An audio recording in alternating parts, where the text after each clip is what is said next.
بسم اللہ الرحمن الرحیم۔ میں ہوں سردار طیب خان اور آپ دیکھ رہے ہیں جی این این نیوز۔ میرے ساتھ موجود ہیں پارلیمانی لیڈر پاکستان تحریک انصاف کے سینٹ کے سینیٹر علی ظفر صاحب موجود ہیں۔ سر بہت بہت شکریہ اپنا قیمتی وقت دینے کا۔ سر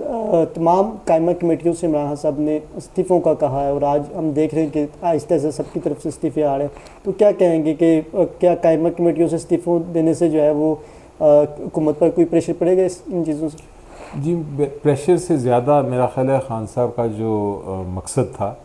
وہ یہ تھا کہ ہم نے پروٹیسٹ کرنی ہے کہ جس طرح یہ نیشنل اسمبلی کو چلایا جا رہا ہے اور جس طرح ہماری ڈسکوالیفیکیشنز الیکشن کمیشن آف پاکستان کر رہا ہے اور جس طرح عدالتیں فیصلہ کر کے ہمارے لوگوں کو سزائیں دے رہی ہیں، ہمارا ان کمیٹیز میں نیشنل اسمبلی میں بیٹھنے کا جواز بنتا نہیں ہے، اور یہ ایک پروٹیسٹ کا بہترین اور بڑا مثبت طریقہ ہے۔ اس سے کوئی پریشر کی بات نہیں ہے، پریشر تو میرا خیال ہے اپنی جگہ، لیکن ایک عوام کو بتانے کے لیے کہ یہ ہم پروٹیسٹ کر رہے ہیں، حالانکہ کمیٹیز کے ہم چیئرپرسنز ہیں، ہمارے ممبرز ہیں کمیٹیز میں، اور ہم کمیٹیز میں بڑا کام کر سکتے ہیں حکومت کے خلاف، لیکن پھر بھی ہم چونکہ زیادتیاں ہو رہی ہیں، ہمارے لیڈر آف دا اپوزیشن کو نیشنل اسمبلی سے سزا ہو کے 40 سال کی سزائیں ہو گئی ہیں، ان کو نکال دیا گیا ہے، ہماری پارلیمنٹری لیڈر کو نکال دیا گیا ہے، مختلف ایم این ایز کو نکال دیا گیا، تو اس وجہ سے پروٹیسٹ کے طور پہ یہ ریزگنیشن ہے۔ سر آپ نے کیا تجویز خان صاحب کو بطور دی ہیں پارٹی کے حوالے سے؟ دیکھیں، خان صاحب سے کل ملاقات ہوئی میری، پہلے تو بہت خوش ہوئے کیونکہ ایک بڑی تبدیلی آئی تھی کہ ہم لوگوں کو اندر جانے دیا، ان کے وکلاء بھی تھے اور اس کے ساتھ بہنیں بھی آ گئیں، بوچھا بی بی کی بیٹیاں بھی آ گئیں، سو ایک بڑا اچھا ایک خوشائن بات تھی، تو اس کو خوش ہوئے۔ پھر انہوں نے بتایا کہ میرے ساتھ بہت زیادتیاں ہو رہی ہیں، مجھے آئسولیشن میں رکھا گیا ہے اور رکھا جا رہا ہے، نہ مجھے کتابیں پڑھنے کی اجازت ہے، نہ ٹی وی ہے، اخبار ایک آ جاتا ہے، کبھی کبھی وہ بھی نہیں آتا، کسی سے ملنے کی بھی اجازت نہیں ہے، تو یہ میرے ساتھ تو چلے میں ایک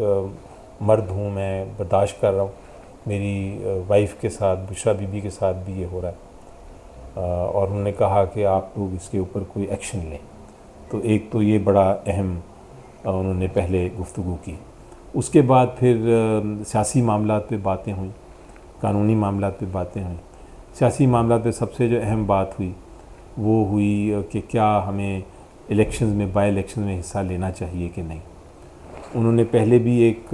اپنی بات کر دی تھی، جی اپنا موقف دیا تھا، جس کے بعد پولیٹیکل کمیٹی میں اس پہ ووٹنگ بھی ہوئی۔ پولیٹیکل کمیٹی کی اکثریت کی اس وقت یہ رائے تھی کہ ہمیں بائی الیکشن میں حصہ لینا چاہیے۔ تو دونوں قسم کی جو رائے تھی، ایک طرف کہ لینا چاہیے حصہ، اس کی کیا وجوہات ہیں، میدان نہیں چھوڑنا چاہیے، ایک اپرچونٹی ملے گی کہ ہم سارے اس میں جلسوں میں شامل ہوں، وہ بھی ان کو بتائی گئی، اور دوسری طرف کی بات بھی بتائی گئی، میں نے بتائی کہ جہاں یہ ہے کہ لیجیٹیمیسی، کچھ کہتے ہیں کہ لوگ اس کو الیکشنز کی وجہ سے لیجیٹیمیسی نہ دے دیں ہم بائیکاٹ کو، اپنا ڈسکوالیفیکیشن کو۔ تو یہ ساری باتیں ہوئیں، اور اس کے بعد بڑی ڈسکشن ہوئی، اس کی کوئی اس طرح نہیں کہ ایک دم فیصلہ ہوا، کوئی 1.5-2 گھنٹے کی ڈسکشن کے بعد خان صاحب نے فائنلی کہا کہ میرا موقف ابھی تک یہ ہے کہ اس کو ہمیں بائیکاٹ کرنا ہے،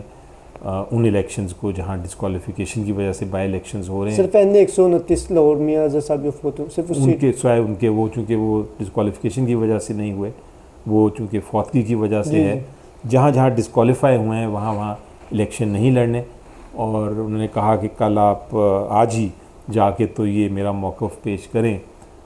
میرا ویو پیش کریں پولیٹیکل کمیٹی کو۔ تو ایک بار وہ point of view political committee کو پیش کیا گیا، تو اس کے بعد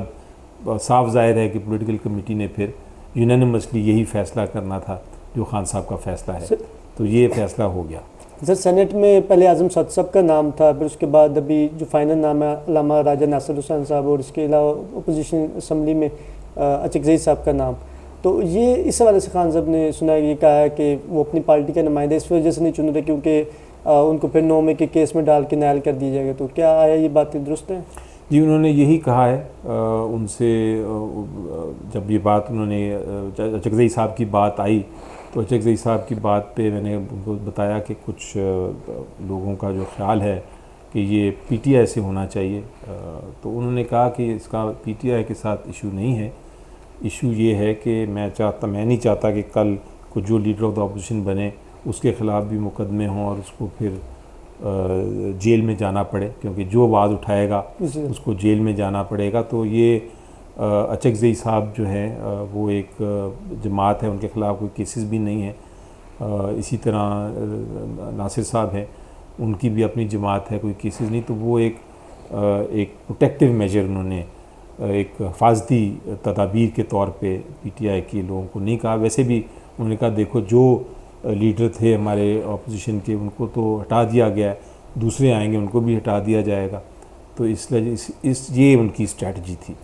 سب لاسٹ میں یہ بتا دیں کہ ابھی ایک نجی چینل ہے وہ ایک خبر بریک کر رہا ہے آپ سے related, chairman P T I جو گور صاحب ہیں ان سے ریلیٹڈ کہ جوڈیشل کمیشن سے بھی آپ لوگوں کو استعفی دینے کو کہا گیا جس کے آپ ممبر ہیں، تو عمران خان صاحب نے کیا جوڈیشل کمیشن جس کے سپریم کورٹ میں ممبر ہیں اس سے استعفوں کی کوئی بات چیت ہوئی ہے یا نہیں ہوئی، اس کی تھوڑی تردید یا میں یہ نیوز مجھے صبح کچھ فون آ رہے تھے تھوڑی دیر پہلے بھی، میں نے تو نہیں دیکھا خود، لیکن مجھے رپورٹرز کے فون آ رہے تھے۔ اچھا ہوا آپ نے یہ سوال پوچھ لیا تو مجھے موقع مل گیا اس کو ڈینائی کرنے کا، ایسی کوئی بات نہیں، یہ فیک نیوز ہے،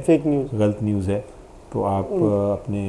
ویورز کو، آپ کو ماشاءاللہ بہت ویو دیکھتے ہیں لوگ آپ کا، تو آپ کی جب یہ خبر چلائی جا رہی ہے جی بالکل اس کو کلیریفائی کر دیجئے کہ ایسی بات نہیں ہے، مطلب خان صاحب کے ساتھ ایسی کوئی بات ہی نہیں، اس میں بات ہی نہیں، وہ ان کا جو جیسا میں نے کہا کہ ان کا اس وقت کانسنٹریشن نیشنل اسمبلی پہ ہے، نیشنل مطلب سینٹ اور قومی اسمبلی کی جو قائمہ کمیٹی صرف ان سے استعفوں نہیں، سینٹ کی نہیں، صرف قومی اسمبلی، صرف قومی اسمبلی کی، سینٹ کی انہوں نے کہا کہ وہاں تو ایک آپ لوگ انٹلیکچوئل لیول پہ بات کر رہے ہیں اور آپ کرتے رہیں۔ سر ہم نے خان صاحب کا ایک ٹویٹ دیکھا ہے، خان صاحب تو سخت مزاحمت کی طرف جا رہے ہیں اور وہ مطلب کہ کوئی کسی قسم بھی جو ڈیل کیا کہتے ہیں 1% بھی وہ اس طرف نہیں جا رہے، وہ تو جس دن جیل گئے تھے وہی موقف آج بھی ان کا برقرار ہے، تو آپ کیا سمجھتے ہیں کہ کیا اس طرح کی مزاحمت سے خان صاحب باہر آ سکتے ہیں فیوچر میں؟ جی دیکھیں ان کی وہ تو 2 سال انہوں نے گزار لیے ہیں جیل میں، اور ان کا بالکل موقف اسی طرح ڈٹے ہوئے کھڑے ہیں جس طرح کے پہلے دن تھا، بلکہ ریسٹ سے پہلے بھی جو ان کا موقف تھا وہ 1 سیکنڈ کی بھی لچک اس میں نہیں آئی۔ بیچ میں بہت ساری بڑی بار بات ہوئی تھی ڈائلاگ کریں نہ کریں، ڈائلاگ ہونا چاہیے، تو انہوں نے اس وقت بھی کہا تھا کہ اگر کوئی میرے ساتھ ڈائلاگ کرنا چاہتا ہے تو بے شک کرے، میرے ساتھ ڈائریکٹ کرے، لیکن میں نے کوئی ڈیل کا حصہ نہیں بننا، اور میں نیشنل انٹرسٹ میں بات کروں گا جب بھی کروں گا، لیکن یہاں اس معاملے میں جہاں ہم نے رول آف لاء کی بات کرنی ہے، قانون کی حکمرانی کی بات کرنی ہے، جہاں ہم نے بات کرنی ہے انسانی حقوق کی، بنیادی حقوق کی، جہاں ہم نے جمہوریت کی بات کرنی ہے، اصل جمہوریت کی، حقیقی جمہوریت کی، وہاں کوئی کمپرومائز نہیں، وہاں کوئی کسی قسم کی نیگوسیشن نہیں، کوئی بات چیت نہیں، وہاں میرا موقف ہے اور میں قانونی جنگ لڑ کے باہر نکلوں گا۔ میں عوام کے دلوں میں چونکہ بستا ہوں، عوام کے جذبے اور جوش اور عوام کی جو قوت ہے اس سے باہر نکلوں گا۔ Thank you sir.